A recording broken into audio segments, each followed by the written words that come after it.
नमस्कार. लक्षवेधीमध्ये आपल्या सगळ्यांचं स्वागत. मी प्रसाद काथे. पॅलेस्टाईन आणि इस्रायलमध्ये सुरू असलेला संघर्ष जागतिक पातळीवर विविध प्रकारे चर्चेत आलेला आहे.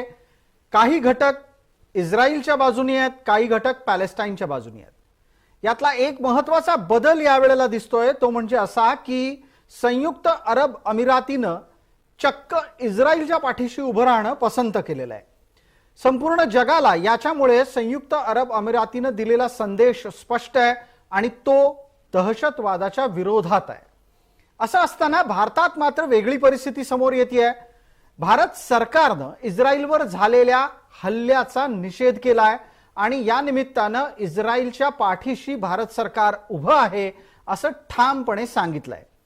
हे जरी घडत असलं तरी पण भारतातला आत्ताच्या घडीला किमान आजच्या दिवशी तरी प्रमुख विरोधी पक्ष म्हणून ज्यांना ओळखलं जातं त्या काँग्रेसच्या कार्यकारिणीनं वेगळी भूमिका घेतली आहे. पॅलेस्टाईनचा आजवरचा लढा हा समर्थनीय आहे इतकी थेट भूमिका घेत पॅलेस्टाईनच्या मार्फत इस्रायलवर झालेल्या हल्ल्याचंच एक प्रकारे समर्थन केलंय. भारत सरकारच्याकडून करण्यात आलेल्या भूमिकेचा विरोध करण्याची गरज काँग्रेसला का वाटतेय? यातून काँग्रेस मुस्लिम राजकारणाच्या निमित्तानं लांगुल चालनाचा नवा डाव टाकतंय का? आणि जर तसं करत असेल तर ही भूमिका राष्ट्राला विरोध करणारी आहे का? गेली अनेक वर्ष जेव्हा काँग्रेस सत्तेत होती तेव्हा काँग्रेसनं कधीच इस्रायल सोबत आपले संबंध टिकवले नाहीत, न ठेवले नाहीत, न वाढवले. याच्या उलट पॅलेस्टाईनच्या पाठीशी काँग्रेसची सरकारं उभी राहिलेली दिसली. यासर अराफात आणि इंदिरा गांधींमधला संवाद इतिहासात डोकावल्यावर अनेकांना आठवू शकतो. पण आता परिस्थिती बदलली आहे आणि केवळ आपण सत्तेत नाही, जे सत्तेत आहेत त्यांच्या विरोधातली भूमिका घ्यायची म्हणून चक्क आणि चक्क थेट आणि थेट दहशतवाद्यांच्या पाठीशी उभं राहण्याची भूमिका काँग्रेस घेत असेल तर त्याचा जनमानसामध्ये काय परिणाम होईल या आणि अशा विविध मुद्द्यांसह आजच्या लक्षवेधीत आपल्या सोबत चर्चेला असलेल्या मान्यवरांचा मी आपल्याला पटकन परिचय करून देतो. आपल्या सोबत भारतीय जनता पार्टीच्या कडून धर्मपाल मेश्राम आहेत, आपल्या सोबत काँग्रेसकडून सुरेशचंद्र राजहंस आहेत आणि आपल्या सोबत निवृत्त कर्नल अभय पटवर्धन आहेत. सर्व मान्यवरांचं या चर्चेमध्ये स्वागत. माझा पहिला प्रश्न पटवर्धन सरांना आहे. अभयजी, आपण ज्या वेळेला ऐकता की एका अतिरेकी संघटनेनं दुसऱ्या देशावर हल्ला केलेला आहे आणि त्या हल्ल्यात अनेक निरपराधांचा बळी जातोय, त्यावेळेला स्वाभाविकरित्या कोणाच्या पाठीशी उभं राहावं असं सामान्य माणूस म्हणून वाटतं? पीडिताच्या का पिडणाऱ्याच्या? पीडिताच्या पाठीने उभं राहायला पाहिजे यामध्ये शंकाच नाही आहे काही. पण आपल्या इकडे काय झालेलं आहे मलाही कळत नाही आहे.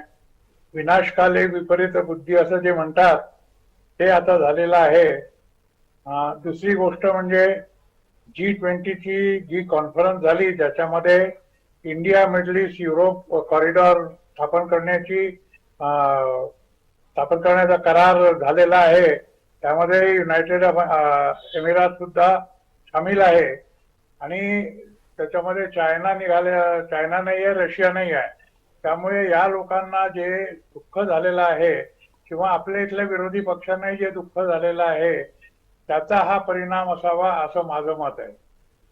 तुम्ही की ज्या पद्धतीनं भारतानं एक एक पाऊल राष्ट्रीय पातळीवर यशस्वीरित्या टाकलं त्याचा वेगळा परिणाम जणू काही आता दिसत आहे की काय?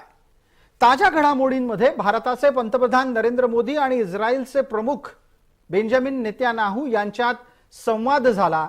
भारतानं इस्रायलला धीर देण्याचा प्रयत्न केला, कठोर भूमिका आत्ता झालेल्या दहशतवादी हल्ल्याच्या प्रती व्यक्त केली आणि त्यानंतर इस्रायलने सांगितलं की नरेंद्र मोदींच्याकडून आशावादाचे 4 शब्द मिळणं हा खूपच आधार आहे. ज्या वेळेला भारताच्या पंतप्रधानाच्या बाबतीत आंतरराष्ट्रीय पातळीवर अशी भूमिका व्यक्त होत असते तेव्हा धर्मपाल मेश्राम, काँग्रेसच्या पोटात दुखतं का? निश्चितपणानं प्रसादजी, हे लक्षात घ्या की एखाद्या राष्ट्राच्या सार्वभौमत्वावरचा हल्ला, त्याच्या स्वतंत्रतेवरचा हल्ला, याचं समर्थन काँग्रेसनं या माध्यमातून केलेलं नाही काय?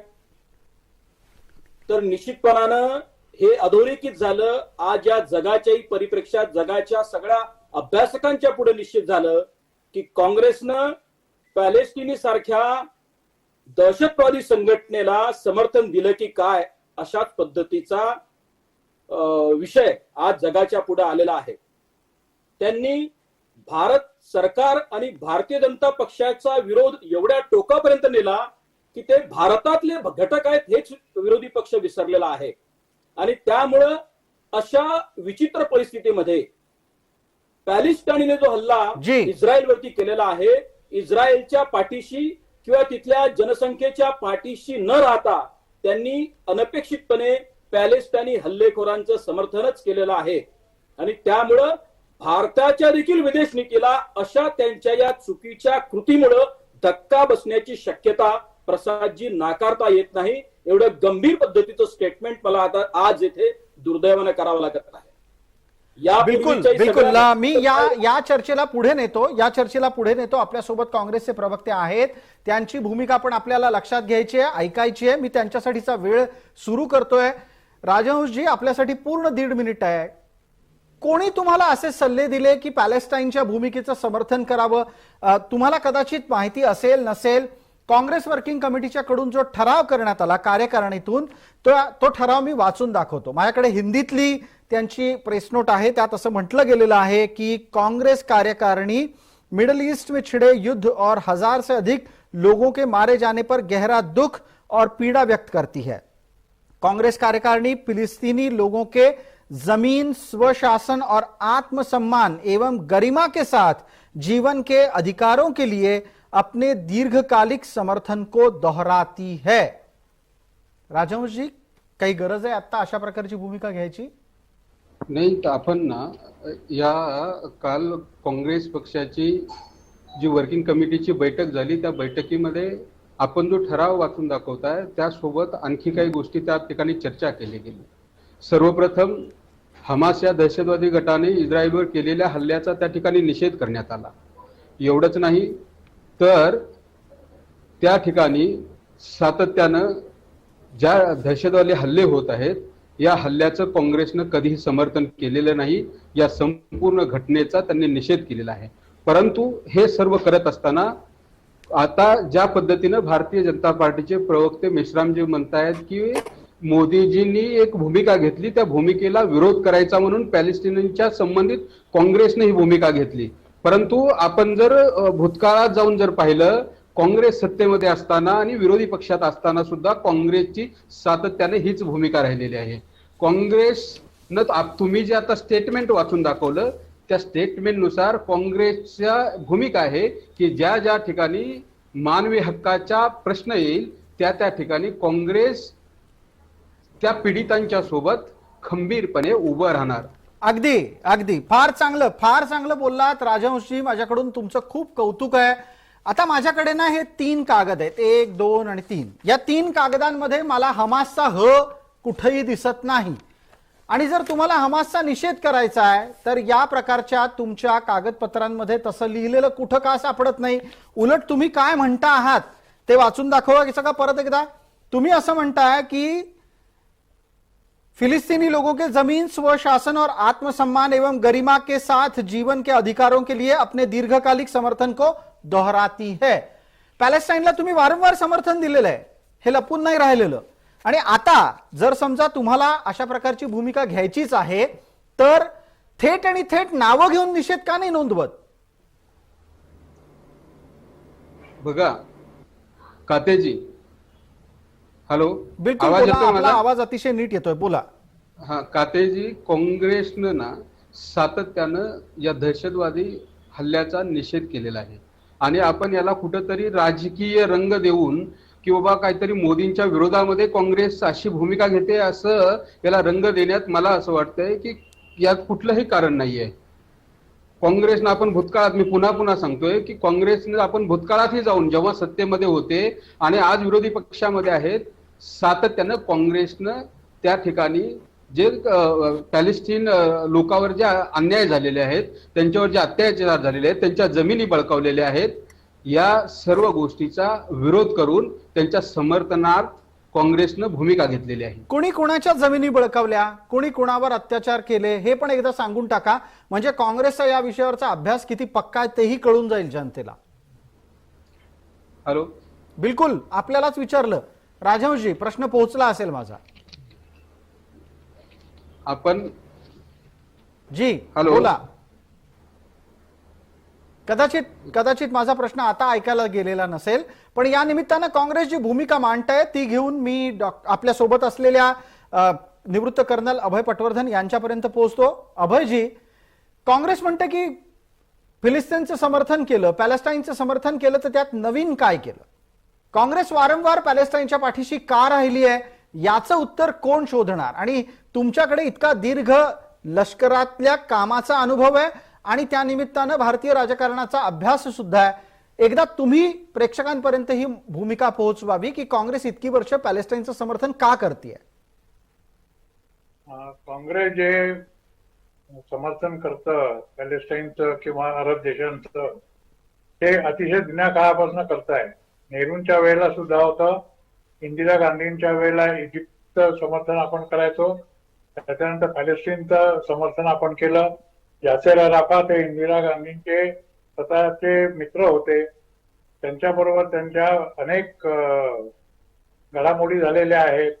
पंडित नेहरूंना इजिप्त आणि पॅलेस्टाईन पाहिजे होतं कारण त्यांना नॉन अलाइन्ड मुवमेंट मध्ये त्यांचा सहभाग पाहिजे होता. कदाचित मोठ्या पुरस्काराची सुद्धा त्यांना त्यामागे आशा होती किंवा असावी. हा सब्जेक्ट नाही आजचा, पण तरी हे एक कारण आहे. दुसरं म्हणजे जे ऑइल आपल्याकडे येतं ते अरब देशांपासून त्यावेळेला यायचं, त्यामुळे कदाचित त्याकरता काँग्रेस त्यांना नावाजत असेल असं मला वाटतं. पण या वेळेला मात्र त्यांनी असं करू नये. इस्रायलमध्ये एवढा मोठा उद्रेक चालू आहे नेतन्याहू सरकारच्या अगेन्स्ट मध्ये की न्यायिक संस्थांचा जे पॉवर्स आहेत ते कट करायच्या मार्गावर आहे आणि पूर्ण इस्रायलमध्ये त्याचे 2 पोर्शन झालेले आहेत. पण आजच्या घडीला इस्रायलचा कुठलेही जे निवृत्त सैनिक आहेत किंवा नागरिक आहेत किंवा विपक्ष आहे हा सरकारच्या विरुद्ध बोलत नाही आहे. आपल्या इथे कोणाला काही देणं घेणं नाहीये, तरी भारतामध्ये 2 गट पडलेले आहेत. त्याचे काय परिणाम होतील आणि पुढे हे कसं काय टर्न घेईल आहे हे हा जर विचार केला तर थोडासा थरकाप उडतो. बिलकुल, आपण व्यक्त केलेली चिंता निश्चित गंभीर आहे आणि ती भारतामध्ये ज्या प्रकारची मतपेरणी होती आहे त्याच्यासाठी चिंतेची आहे. धर्मपाल मेश्राम, मला थेट आपल्याला हे विचारायचं आहे की जे काही काँग्रेसकडून केलं जाते ते केवळ आणि केवळ भारतातल्या मुसलमानांना गोंजारण्यासाठी आहे का? हो, खरं आहे. हे मतपेटीचं राजकारण करण्याच्या प्रयत्नामध्ये तुष्टीकरणाकडे पुन्हा पुन्हा जाण्याचा यांचा प्रयत्न आहे. यांनी ज्या पद्धतीनं ओसामा बिनच्या लादेनच्या संदर्भात कधी भूमिका घेतली काय? नाही. अमेरिकेच्या याच्या आतंकवादी हल्ल्याच्या विरुद्धची भूमिका घेतली काय? नाही. तर काँग्रेसच्या वर्किंग कमिटीमध्ये थेट पॅलेस्टाईनने केलेल्या हल्ल्याचं समर्थन त्यांनी अशा पद्धतीने केलेलं आहे. हे कोणत्या गोष्टीकडे इंगित करतं, काय दर्शवतं? तर यांना जगभरातल्या मुस्लिम देशांना जोडणे आणि भारतातल्या मुस्लिमांना गोंजारणे, तुष्टीकरण करणे या पद्धतीचं राजकारण काँग्रेसनं आजवर केलेलं आहे. आणि त्याच्याही पुढे जाताना एखाद्या देशाच्या जातीपातीचं राजकारण करणं हा बीजेपीचा डीएनए आहे. काहीतरी म्हणजे आपण चर्चा करतोय, एका आंतरराष्ट्रीय हल्ल्यावर आपण चर्चा करतोय. देशामध्ये मणिपूर सारखं राज्य जळतोय, त्या ठिकाणच्या लोकांचे मुर्दे पडतायत. त्या विषयावर देशाचे पंतप्रधान मणिपूरचा म सुद्धा काढायला तयार नाहीत. त्याच्यासाठी विरोधी पक्षाला अविश्वास ठराव मांडावा लागला. तेव्हा 2-3 मिनिटं देशाचे पंतप्रधान बोलतात आणि आंतरराष्ट्रीय मार्केटमध्ये स्वतःची छबी सुधारण्यासाठी या देशाचे पंतप्रधान सातत्यानं अशा पद्धतीची भूमिका अगदी 7 तासामध्ये त्या ठिकाणी देशाचे पंतप्रधान बोलतायत. आणि पुन्हा एकदा आम्ही सांगतो, काँग्रेसनं सातत्यानं विकासाच्या मुद्द्याला केंद्रित ठेवून देशाचं राजकारण केलेलं आहे. जातीपातीचं राजकारण करणं हा भाजपाचा एक मोठा अजेंडा आहे. त्यांच्या विरुद्ध बोलत नाहीये. एक मिनिट याच्यात एक मिनिट हस्तक्षेप करतो पटकन. राजहंसजी, आपण जो मुद्दा मांडलात तो अपेक्षितच होता या चर्चेमध्ये. मणिपूरचा मुद्दा आणल्याशिवाय काँग्रेसकडून या मुद्द्यातला आणि या चर्चेतला सहभाग संपणार नाही हे आम्हाला माहित होतं. फक्त राजहंसजी, आपल्याला एक छोटीशी आठवण करून द्यायची आहे की भारताच्या पंतप्रधानांनी मणिपूर प्रश्नी संसदेत, लोकसभेत वक्तव्य केलेलं आहे. आणखीन अजून काय करायला पाहिजे? देशातल्या लोकशाहीचं सर्वात मोठं मंदिर हे जर संसद असेल, संसदेतलं एक सभागृह लोकसभा असेल, तर लोकसभेत भारताचे पंतप्रधान नरेंद्र मोदी मणिपूर विषयी बोललेले आहेत. केंद्रीय गृहमंत्र्यांनी त्याच्यावर बोललेलं आहे. आणखीन काय करायचं हा मुद्दा आहे. मला आता याच्यावर आपलं उत्तर पटकन 30 सेकंदात अपेक्षित आहे. राजहंसजी, हे बघा, यात किमान फरक करा. मेश्रामजी मला तात्याजी, माझा वेळ सुरू होतोय ना. बिलकुल या बिलकुल. जगाच्या परिप्रेक्षामध्ये मेश्रामजी एक मिनिटभर थांबा. मेश्रामजी एक मिनिटभर थांबा. एकदा आपण काँग्रेसच्याकडून ऐकून घेऊयात की पंतप्रधानांनी संसदेत मांडलेली भूमिका त्यांना ऐकायला येत नाही का, ते विसरून गेलेले आहेत? कातेजी, आपण पंतप्रधान किंवा देशाचे गृहमंत्री संसद भवनामध्ये बोलले हे ऐकलं आणि कोणी विसरलेलं नाही. परंतु त्यांना ते बोलायला विरोधी पक्षांनी भाग पाडलं. विरोधी पक्षाला लोकशाहीचं सर्वात मोठं जे हत्यार आहे त्या संविधानामध्ये असलेल्या तरतुदीचा वापर करून त्या ठिकाणी अविश्वास ठराव मांडावा लागला आणि त्याच्यामध्ये पंतप्रधानाची इच्छा नसताना मणिपूरच्या विषयावर चर्चा करावी लागली. आणि मणिपूरच्या संबंधित जो अविश्वास ठराव होता त्यावर देशाचे पंतप्रधान आणि गृहमंत्र्यांची जी भाषणं ऐकली तर त्याच्यावर 2-3 मिनिटाचा वेळ सोडला तर संपूर्ण भाषण हे एखाद्या निवडणूक प्रचाराला शोभेल अशी भाषणं होती त्यांची. ठीक आहे, आता आपण आपल्या इस्रायल आणि पॅलेस्टाईन या मुद्द्यापर्यंत येऊया. तुमच्या लेखी विरोधकांनी मोदींना मणिपूरवर बोलायला भाग पाडलं, पण दुसरं हेही विसरून चालणार नाही धर्मपाल मेश्राम की ज्या वेळेला मोदी बोलायला उभे राहिले तेव्हा न ऐकता विरोधक बाहेर निघून गेले होते. आपण आपल्या मूळ मुद्द्याकडे परत येऊ. धर्मपाल मेश्राम यांनी एक महत्वाचा आक्षेप चर्चेमध्ये नोंदवला की भारतातल्या मुसलमानांना बरं वाटावं म्हणून काँग्रेस ही इजिप्त आणि पॅलेस्टाईन अर्थात या 2 मुस्लिम राष्ट्रांच्या लांगुल चालनाची भूमिका घेते. मला राजहंसजी आपल्याकडून उत्तर त्याचं हवंच आहे, पण तत्पूर्वी पटकन एक संधी मी आपल्यासोबत धर्मपाल मेश्राम आहेत त्यांना देतो. मेश्राम साहेब, 1 मिनिटात उत्तर द्या. अशा प्रकारची भूमिका मांडून भारतातल्या मुसलमानांना भारतापासून तोडण्याची भूमिका काँग्रेस घेते का? एकतर प्रसादजी, आज इस्रायल आणि पॅलेस्टाईन आणि त्यात आता उडी मारली इराण आणि आणखी आजूबाजूच्या ज्या सगळ्या आतंकवादी मुस्लिम संघटना विशेषत्वाने या आगीत तेल ओतण्याचं काम करत असताना काँग्रेसने अशा पद्धतीची भूमिका घेणे हे देशाला विभाजनाकडे नेण्याचा प्रकार आहे. ते भारतीय जनता पक्षाचा किंवा नरेंद्रजी मोदी यांचा विरोध करत नसून स्वतंत्र भारताच्या, सार्वभौम भारताच्या, संविधानिक भारताच्या सार्वभौमत्वाचा विरोध करताना त्या भारत देशाच्या संकल्पनेला, मूळ संकल्पनेला विरोध करतायत. आणि त्यामुळे अशा पद्धतीचे विचार मांडून काँग्रेसनं एवढी मोठी चूक केलेली आहे की त्यांना ती जरा कालांतराने जरी उमगली तरी खूप बरं होईल. या देशावर त्यांचं कर्ज होईल, एवढं माझं मत या ठिकाणी आहे. जी, मला या मुद्द्याला घेऊन राजहंस यांचं उत्तर घ्यायचंच आहे. त्याच्यानंतर आपण अभय पटवर्धन सरांपर्यंत पोहोचू. राजहंसजी, ज्या पद्धतीची भूमिका तुम्ही मांडता आहात ती तुमच्या राजकारणासाठी सोयीची असू शकते, ती देशाला परवडणारी आहे का? तुम्हाला असं वाटतं की जर काँग्रेसची भूमिका ही पॅलेस्टाईनच्या समर्थनातली असेल तर भारतानं पण आता पॅलेस्टाईनच्या पाठीशी उभं राहायला पाहिजे? जे काही नरेंद्र मोदींनी इस्रायलचं समर्थन केलं ते चूक आहे असं काँग्रेसला वाटतं? कातेजी, काँग्रेसनं कधीही, मी सर्वप्रथम मेश्राम यांच्या प्रश्नाचं उत्तर देतो. त्यांचं जे म्हणणं आहे की काँग्रेस हे मतदानावर डोळा ठेवून अशा पद्धतीची भूमिकेहून देशाचं विभाजन करण्याचं काम करते, हे अत्यंत चुकीचं स्टेटमेंट आहे. आपण पाहिलं असेल की काँग्रेस सातत्यानं म्हणते ज्या ज्या ठिकाणी मानवी हक्काचा प्रश्न येतो त्या ठिकाणी अशा पद्धतीची भूमिका काँग्रेस सातत्याने घेणार. आणि खऱ्या अर्थाने जर देशातील हिंदू मुसलमानाचं विभाजन करण्याचं जर पाप जर कोण करत असेल तर ती भारतीय जनता पार्टी करत आहे. आणि हे संपूर्ण देशानं पाहिलं आहे. देशाच्या संसद भवनामध्ये भारतीय जनता पार्टीचा खासदार हे कटेले, हे आतंकवादी अशा पद्धतीची भूमिका घेऊन बोलत असेल ते संपूर्ण देशानं आणि जगानं पाहिलेलं आहे. त्याच्या आधी दानिश अली काय बोलले हेही आपण ऐकलं असेल कदाचित. असो, तो आत्ताचा मुद्दा नाही. आपण मुद्द्यापर्यंत येऊया. तुम्ही तुमची भूमिका मांडली आहे. मला वेळ मर्यादेमध्ये पटकन कर्नल अभय पटवर्धन सरांपर्यंत पोहोचायचं आहे. पटवर्धन सर, माझा आवाज आणि प्रश्न आपल्यापर्यंत थेट आणि स्पष्ट ऐकायला आपल्याला येईल अशी अपेक्षा आहे. मी आपल्याला विचारू इच्छितो की जर समजा आपण अशा पद्धतीची भूमिका एखाद्या राजकीय पक्षाच्या माध्यमातून जी देशाच्या सरकारनं घेतलेल्या विरोधातली आहे ती पाहत असू, तर त्यानं जनतेत जाणारे संकेत काय?